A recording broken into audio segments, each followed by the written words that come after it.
Fala galera do nono ano, tudo bem com vocês? Bom dia, né? Eu espero que vocês estejam todos bem, se cuidando, né? Ficando dentro de casa para combater esse mal aí que nos ronda, né? Mas vamos aqui ao que importa, né?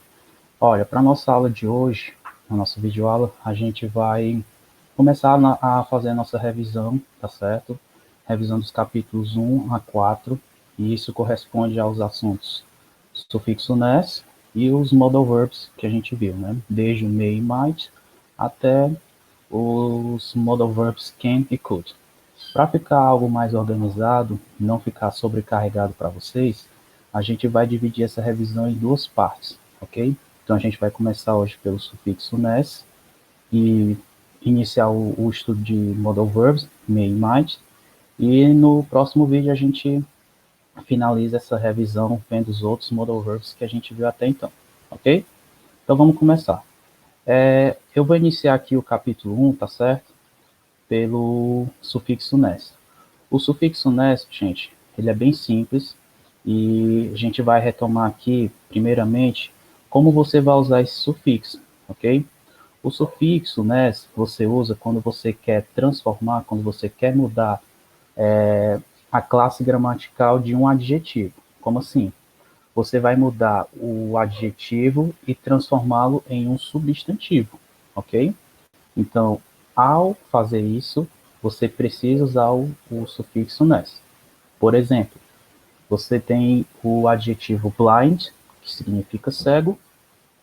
Ao usar o sufixo "-ness", você transforma esse adjetivo blind no substantivo blindness, ou seja, de cego, né, a tradução dele, blind, cego, você transforma a palavra em cegueira, ok? Outro exemplo que eu posso dar para vocês é o adjetivo calm, que é calmo, tranquilo, né? Ao usar o sufixo "-ness com esse adjetivo, você vai ter a palavra calmness, que vai significar, dependendo da sua tradução, tranquilidade, calmaria, ok? Então, se liga. Quando você quer transformar um adjetivo em um substantivo, você só precisa colocar o sufixo "-ness", acrescenta o sufixo "-ness no final dessa palavra, ok? Preste atenção aqui agora numa coisa bem interessante, no detalhe bem interessante aqui, tá certo? Quando o adjetivo termina por "y", você precisa modificar um detalhezinho nessa palavra, tá certo? Antes de você colocar o sufixo "-ness", você precisa trocar o "y" pela letra "i", ok? Então, adjetivo terminou por "y", retira esse "y", coloca a letra "i", para depois você colocar o sufixo "-ness". Por exemplo, você tem o adjetivo lazy. Lazy significa preguiçoso. Essa palavra termina por "y". Então, o que é que você tem que fazer? Antes de acrescentar o sufixo "-ness", você troca esse "y" por, por "i", pela letra "i". Depois que você fizer isso, aí você vai e coloca o sufixo "-ness. Ok? Tranquilo? Deu para lembrar? Então, nesse momento a gente vai fazer um pequeno exercício aqui, ok? Para poder fixar melhor aqui o que a gente acabou de revisar. Então é o seguinte, o exercício use os adjetivos abaixo para escrever novos substantivos. Então, para você transformar um adjetivo em um substantivo, você só tem que acrescentar o sufixo "-ness". Vale lembrar que quando o adjetivo terminar por "y", você vai retirar esse "y" e colocar "i". Depois que você fizer isso, você acrescenta o "-ness". Então vamos aqui. A letra A você tem o adjetivo fair, que significa justo. Quando, é, quando eu quero transformar esse adjetivo em um substantivo, o que é que eu devo fazer? Coloco o "-ness" no final dele. Então vai ficar fairness, justo, a tradução. Para fair, fairness, a tradução vai ser justiça. Letra B, humble. Humble, para quem não sabe, é humilde. Então, eu tenho esse adjetivo humble, e quero transformá-la em um substantivo, né? Derivado.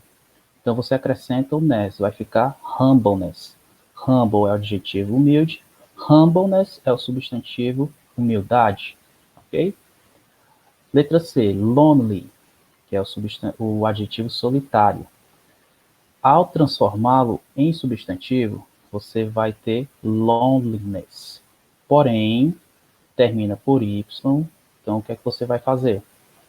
Vai retirar esse y, vai colocar aí, e em seguida você vai e acrescenta o ness, ok?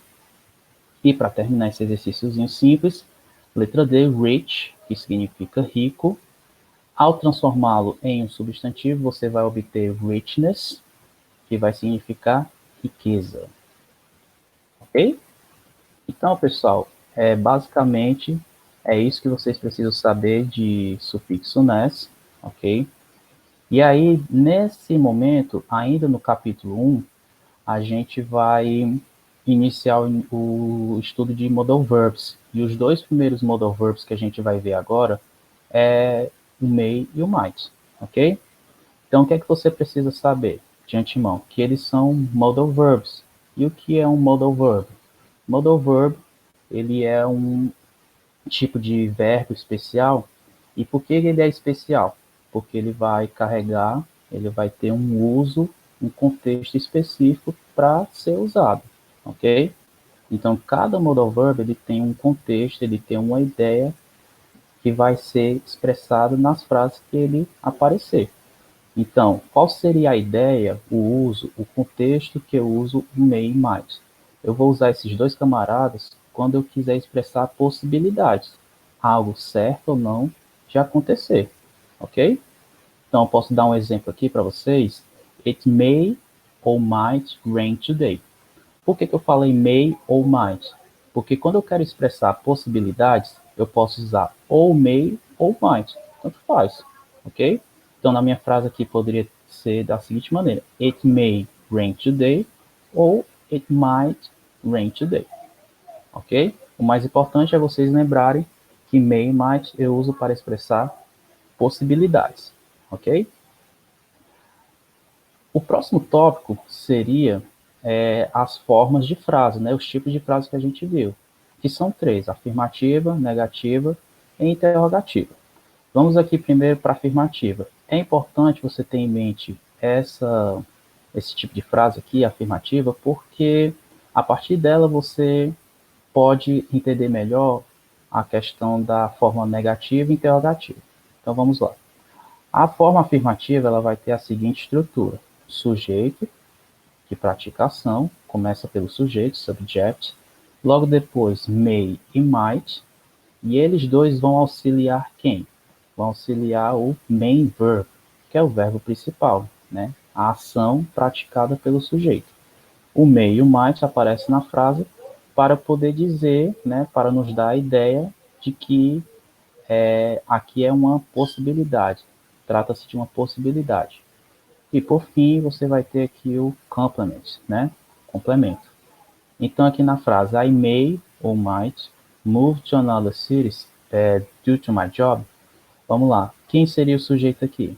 O sujeito seria o I, pronome I, que inicia a frase. Logo em seguida, may ou might, né? Tanto faz. Main verb, o verbo principal, move, ok? Que é o verbo mudar-se, né? De um local para o outro. E o complemento, o complement, é o resto da frase. To another city due to my job. Ok? Então, tendo em mente essa forma afirmativa, fica melhor de você entender a negativa e interrogativa. Por quê? Você sempre vai se basear na forma afirmativa para poder ir para a negativa e interrogativa. Ok? Então, vamos lá. A negativa, o que é que muda? Você só tem que acrescentar o not, ok? É a mesma estrutura da forma afirmativa, acrescentando o not, ok? Então vamos aqui, como é que ficaria a nossa frase? Vou pegar esse mesmo exemplo aqui. I may or might not move to another city due to my job, ok? Então é bem simples, você só precisa acrescentar o not dentro da frase. aonde você acrescenta? Depois do meu verbo modal, may ou might, ok? Então, aqui, a gente vai agora para a interrogativa. Vamos lá. Da mesma forma, vamos se basear na afirmativa e ir para a interrogativa. Qual é a diferença entre a forma afirmativa e a forma interrogativa? O que é que eu preciso mudar aqui? É bem simples. Se você prestar atenção, a afirmativa, ela começa pelo sujeito, que no caso é I, e depois vem o may ou might, meus verbos modais, modal verbs. Na interrogativa, já é o contrário. Você vai ter, primeiramente, o may ou might, que são os modal verbs, para depois você colocar o sujeito, o subject. Então, como é que ficaria aqui? May ou might I move to another city due to my job? Então, você só precisa fazer uma pequena troca aqui, uma pequena inversão, certo? Vem primeiro o may ou might, para depois vir o subject, o sujeito. Na forma afirmativa, é o contrário. Vem primeiro o sujeito, subject, e depois vem o may ou might. Tranquilo? Gente, antes da gente praticar um pouquinho aqui, com os exercícios, vocês têm que prestar atenção aqui em 3 observações, tá certo? A primeira observação é você não vai usar contraction com may e might. O que é contraction? Contraction é a forma contraída, a forma abreviada, né? Então você nunca vai encontrar o may ou might contraído, né? Usando aquele sinal, né? Aquela indicação lá do apóstrofo, ok? Você não vai encontrar contração com may ou might, seja na forma afirmativa ou na negativa. Então você nunca vai encontrar, por exemplo, may com not, ficando mayn't, por exemplo, não existe. Ou might com not, resultando mightn't. Você não encontra, certo? Então, nada de contração. Tem que escrever tudo na forma longa. A segunda observação seria em relação ao verbo principal, main verb, que ele tem que ser escrito na base form, que é uma coisa que eu sempre bati na tecla em sala de aula com vocês. Base form é o verbo na sua escrita original, sem estar conjugado. E aí vocês têm que lembrar a diferença entre base form e infinitive, né? Vocês podem confundir. Base form é o verbo sem estar conjugado, sua escrita original, porém ele não está acompanhado pelo to. Se você prestar atenção em qualquer frase com may ou might, você não vai encontrar o to acompanhando o verbo principal, antes do verbo principal, ok? Já o infinitivo é o contrário, o infinitive. O infinitive ele é o verbo sem estar conjugado, mas acompanhado pelo to, certo? Então você vai ter to mais algum verbo. Isso é o infinitive. A base form é só o verbo normal sem o to acompanhando, ok? E para terminar, antes da gente ir para os exercícios, eu devo lembrar vocês que quando eu conversei com vocês sobre mail marketing em sala de aula, vocês perguntaram, alguns alunos perguntaram se existe alguma diferença entre eles.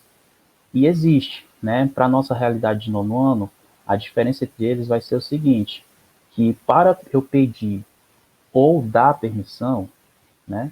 Eu só posso usar o verbo may, certo? Então, o may, meu verbo modal, ele vai ser usado tanto para expressar possibilidades, como para expressar permissão, ok? Já o might, ele só é usado para expressar possibilidades, ok? Lembrem disso. Então vamos aqui, vamos para o exercício. Ó. O exercício é bem simples, a gente também já trabalhou com esse tipo de questão em sala, né? Mas resolvi colocar esse tipo de questão aqui na videoaula para servir como base para vocês poderem resolver outros tipos de questões um pouquinho mais difíceis, ok? Então vamos aqui, ó. Você vai mudar a forma da frase, o tipo de frase, de acordo com o que é pedido em cada item. Então, na letra A, se você prestar atenção, você tem uma frase afirmativa. Você tem o sujeito they, você tem o verbo modal may, você tem o verbo principal go, e você tem o complemento to the beach tomorrow. Então, você pode perceber que a frase está estruturada na forma afirmativa. Ele quer a forma negativa dessa frase. Bem simples. Você só tem que acrescentar not. E onde é que você acrescenta o not? Acrescenta depois do verbo modal. Então vai ficar they may not go to the beach tomorrow. Ok? Letra B. Susan might not sell her house. Então, Susan pode não vender a sua casa. Então, ele quer a forma interrogativa. Então, como é que vai ficar? Interrogativa precisa começar com o verbo modal, no caso, might, ok? Logo depois, você vai ter o sujeito. O sujeito, no caso aqui, vai ser Susan, ok? Então, vai ficar might Susan. Em seguida, vem o verbo principal, sell, ok? E aí, depois disso, você tem o complemento her house. Então, como é que ficaria a minha frase? Might Susan sell her house? Detalhe, eu posso manter o not, certo? Na minha frase interrogativa. Então, ficaria também da seguinte maneira. Might not Susan sell her house? Ok? Duas possibilidades aqui. E a letra C.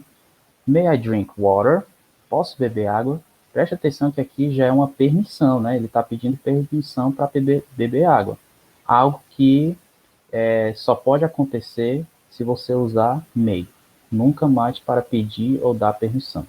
E ele quer a forma afirmativa dessa frase. Como é que ficaria, pessoal? A forma afirmativa começa com o sujeito, depois vem o verbo modal. Então vamos lá, quem seria o sujeito dessa frase? Seria I, que é o pronome eu.